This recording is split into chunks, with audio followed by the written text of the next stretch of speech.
Transgender സമൂഹത്തോട് സമഭാവനയിൽ അധിഷ്ഠിതമായ കാഴ്ചപ്പാട് പുലർത്തണമെന്ന് മന്ത്രി ഡോക്ടർ ആർ ബിന്ദു. 5ാമത് സംസ്ഥാന ട്രാൻസ്ജെൻഡർ കലോത്സവം വർണ്ണപ്പകിട്ട് സമാപന സമ്മേളനം ഉദ്ഘാടനം ചെയ്ത് സംസാരിക്കുകയായിരുന്നു മന്ത്രി.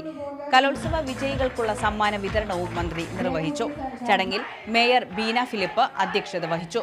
സാമൂഹ്യനീതി വകുപ്പ് secretary Adeela Abdulla, director doctor Arun S Nair, അഭിനേത്രിയും റിയാലിറ്റി ഷോ താരവുമായ നാദിറ മെഹ്റീൻ, സംസ്ഥാന ട്രാൻസ്ജെൻഡർ ജസ്റ്റിസ് ബോർഡ് അംഗങ്ങളായ ലയ മരിയ ജയ്സൺ, ശ്യാമ എസ് പ്രഭ, ജില്ലാ ട്രാൻസ്ജെൻഡർ ജസ്റ്റിസ് ബോർഡ് അംഗം അനാമിക, ഫസീൽ അഹമ്മദ്, ഷീബ മുംതാസ് തുടങ്ങിയവർ പങ്കെടുത്തു. മത്സരങ്ങളിൽ ആദ്യ ദിവസം മുതൽ തന്നെ മുന്നിട്ടുനിന്ന തിരുവനന്തപുരം 150 പോയിന്റുമായി 1ാം സ്ഥാനം നേടി.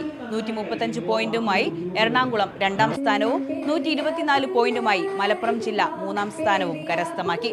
കലാരത്നമായി ആലപ്പുഴ ജില്ലയിലെ ജാനകി രാജിനെയും സർഗപ്രതിഭയായി തൃശൂർ ജില്ലയിലെ ദേവൂട്ടി ഷാജിയെയും തിരഞ്ഞെടുത്തു. തിരുവനന്തപുരം ജില്ലയിലെ ഐവിനും മികച്ച പ്രകടനം കാഴ്ചവെച്ചു.